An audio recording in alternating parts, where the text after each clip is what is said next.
दोनों हमारे साथ आर्मी और डिप्लोमेसी दोनों की तरफ से दो दिग्गज बैठे हुए हैं और साफ उन्होंने सवाल में राहुल गांधी के जानकारी का अभाव बताया। सुप्रिया जी, मैं बहुत रिस्पेक्टफुली उनसे डिसएग्री कर सकती हूं, क्योंकि अभी भी हम लोकतंत्र में रहते हैं, मुझे यूनिफॉर्म की पूरी इज्जत है, लेकिन मैं उसी रिस्पेक्टफुली से डिसएग्री भी कर सकती हूं, क्योंकि मेरा ऐसा मानना है कि 200 साल की आर्म्ड फोर्सेस की हिस्ट्री में ऐसा पहली बार हुआ है कि इस बर्बरता से, जिस कायरता का परिचय चीन ने दिया है, उस पर राहुल गांधी ने सवाल उठाया है। और उस सवाल को उठाने में मुझे लगता है कोई गलती नहीं, और अगर कल मौका मिला तो हम फिर उस बात को सवाल उठाएंगे, क्योंकि 200 साल की हिस्ट्री में पहली बार कमांडिंग ऑफिसर लेवल का ऑफिसर का उन्होंने बेटन्स और रॉड से मार के हत्या की है। This is broad daylight murder, और ये मेरा कहना नहीं है, ये मेरे शब्द नहीं है। जनरल कुलकर्णी यहां पे बैठे हैं, उनके कुलीग जनरल पनाग के ये शब्द है। राहुल गांधी ने जो प्रश्न उठाया है उसको उनसे पहले और उसके बाद भी जनरल पनाग ने भी उठाया है। तो क्या जनरल पनाग भी गलत बोल रहे हैं? क्या उनको भी अनभिज्ञ है वो डिटेल से? उन्होंने तो पूरा आर्टिकल लिखा और उसमें कहा है कि कैसे ये गलत था, ट्रूप्स को जाना चाहिए था।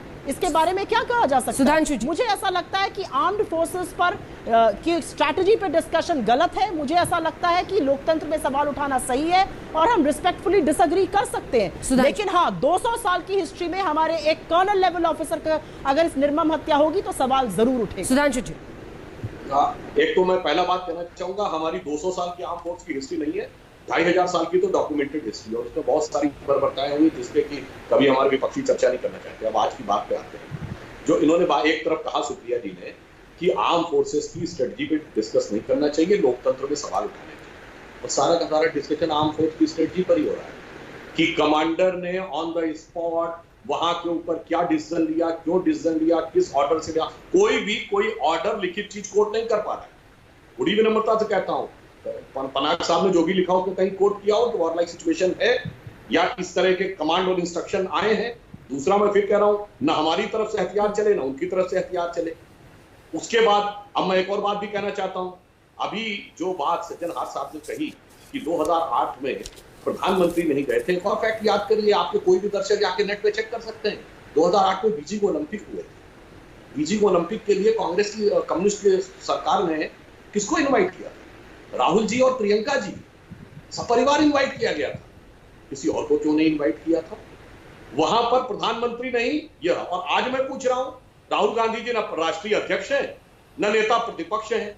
नेता प्रतिपक्ष है अधीर रंजन चौधरी, जिन्होंने क्या होंक के बोला था कि ये ड्रैगन है, ड्रैगन को हैसियत में लाना है, और अभी जाकर हम लोगों को भारत सरकार से कहना चाहिए कि ताइवान को मान्यता दे दे। अरे डपट के चुप करा दिया गया, और उसके बाद कांग्रेस पार्टी का बयान आ गया, नहीं नहीं नहीं, वो तो नेता प्रतिपक्ष का अपना व्यक्तिगत बयान है, कांग्रेस पार्टी ऐसे बयान को नहीं मानती है और चीन के साथ अच्छे संबंधों की पक्षधर है। ये बता दीजिए। और ये तो आज है, और यथार्थ क्या था? 1958 में चीन ने 300 किलोमीटर सड़क बनाई थी, और 1960 अप्रैल में चाउ इन लाई भारत आए थे, और 29 अप्रैल 1960 को जवाहरलाल नेहरू जी का राज्यसभा में दिया गया बयान है, जिसमें उन्होंने कहा कि कुछ भी संभावना नहीं दिख रही है, क्योंकि वो अक्सई चीन पर अपना दावा पूरा मान रहे थे, कह रहे थे नेफा पे हम छोड़ देंगे, आज के अरुणाचल पे वो नहीं मानेंगे। यह अप्रैल 1960 है, और दिसंबर 1960 संयुक्त राष्ट्र में इनकी सदस्यता के लिए भारत ने वकालत कर दी। क्या डिप्लोमेसी तब थी, क्या डिप्लोमेसी 2008 में थी, क्या डिप्लोमेसी आज है? इसका उत्तर बता दे, और अपनी डिप्लोमेसी का मैं उत्तर दे रहा हूं। सुप्रिया जी, मैं एक वाक्य पूरा कर लूं। अंजना जी, सुप्रिया जी बोलते हैं, हमारी डिप्लोमेसी है कि मसूद अजहर को संयुक्त राष्ट्र में आतंकवादी मानना पड़ा चीन। न्यूक्लियर सप्लायर ग्रुप में हमारी एंट्री चीन नहीं रोक पाया, ये मोदी जी के रिजीम में। मिसाइल टेक्नोलॉजी कंट्रोल रिजीम में हम मेंबर बने और चाइना नहीं बनने पाया। 370 पर संयुक्त राष्ट्र संघ में वो कोई प्रस्ताव नहीं ला पाया। क्या हमारी डिप्लोमेसी है? और ये उनकी डिप्लोमेसी है। और आज जैसे ही वॉर लाइक सिचुएशन आई है, तमाम इन्वेस्टमेंट और प्रोजेक्ट हमने कैंसिल करने शुरू किए। सुप्रिया जी, मैं सबसे पहले तो पॉइंट बाय पॉइंट रिबटल दूंगी। जो इन्होंने नेता प्रतिपक्ष की बात करी, उस समय जो उनका बयान आया था सरकार की तरफ से, यह था कि हमारा नेगोशिएशंस और हमारी पीस वार्ता चल रही है, हम डी एस्केलेट कर रहे हैं, इसलिए यह समझा गया था कि उस समय शांति बहाल करना ज्यादा जरूरी था। जबकि सरकार को 2.5 महीने से पूछा जा रहा था कि बॉर्डर पर क्या हो रहा है सिचुएशन से अवगत कराइए। या तो सरकार ने चुप्पी साधी हुई थी या मैसेज आता था कि ऑल इज वेल। अगर ऑल इज वेल था तो 2.5 महीने बाद इतना बड़ा वाकया कैसे हो गया? हमारे आकलन में इतनी बड़ी गलती, इतनी बड़ी जजमेंट ऑफ एरर कैसे हुआ चाइना के साथ? डिप्लोमेसी की बात करते हैं तो उसका जवाब यहां पर देना चाहिए।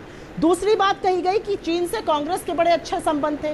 चीन से तो आपके और आपके प्रधानमंत्री जी के भी बड़े अच्छे संबंध थे। भाई शी जिनपिंग तो उनके गांव जाना चाहते थे। उन्होंने बताया कि कैसे हुएनसांग मोदी जी के गांव गया, फिर वापस आके उनके गांव गया। ये मोदी जी ने खुद अपने बातों से, अपने मुंह से ये बात कही है कि हमारी मैन्युफैक्चर नहीं है। ये वीडियो सब लोगों ने देख लिया है। तीसरी बात मैं कहना चाहती हूं, और बार बार आप 1962 की बात करते हैं, 1967 क्यों भूल जाते हैं? हमने घर में घुसकर चाइना को नहीं मारा था, जबकि ये घर में घुस के मारने का स्लोगन हमारा नहीं था, आपका था। हमने घर में घुस के चाइना को मारा और सिक्किम को देश में अनेक्स किया। 1971 में हमने पाकिस्तान के 2 टुकड़े किए, और उसके बाद आप बार बार 1962 की बात करते हैं। करिए आप बात, क्योंकि वो आपकी राजनीति को सूट करता है। और जहां तक यूएन में चाइना की बात है, तो मैं आपसे सवाल पूछना चाहती हूं और आपके माध्यम से देश ये जानना चाहता है कि जिस चाइना को हम बार बार एजेंडा लेस मीटिंग्स के लिए इंडिया में होस्ट करते थे, 2 बार शी जिनपिंग इंडिया आए, उन मीटिंग्स का अनप्रेसिडेंटेड है कि कोई एजेंडा नहीं था, it was an agenda less meeting. हम उनको बार बार होस्ट करते थे। वो यूएन में पाकिस्तान के साथ खड़ा रहता है चीन, वो 370 पे हमारे खिलाफ सवाल उठाता है यूएन में जाकर चीन। तो हमारे अंदरूनी मामलों में चीन का बार बार दखल अंदाजी रहती है। और सबसे बड़ी बात तो अंजना जी, और इस सवाल का जवाब तो सिर्फ भाजपा और सिर्फ सरकार दे सकती है, क्योंकि मुझे थोड़ी बहुत आर्थिक मामलों की समझ है। 2014 से लेकर 2019 तक 5 साल में जो चाइना के इंपोर्ट थे वो पर पर्सन 3,000 रुपए से बढ़कर 6,000 रुपए हो गए। चाइना पे हमारी इकोनॉमिक डिपेंडेंस बढ़ती ही गई।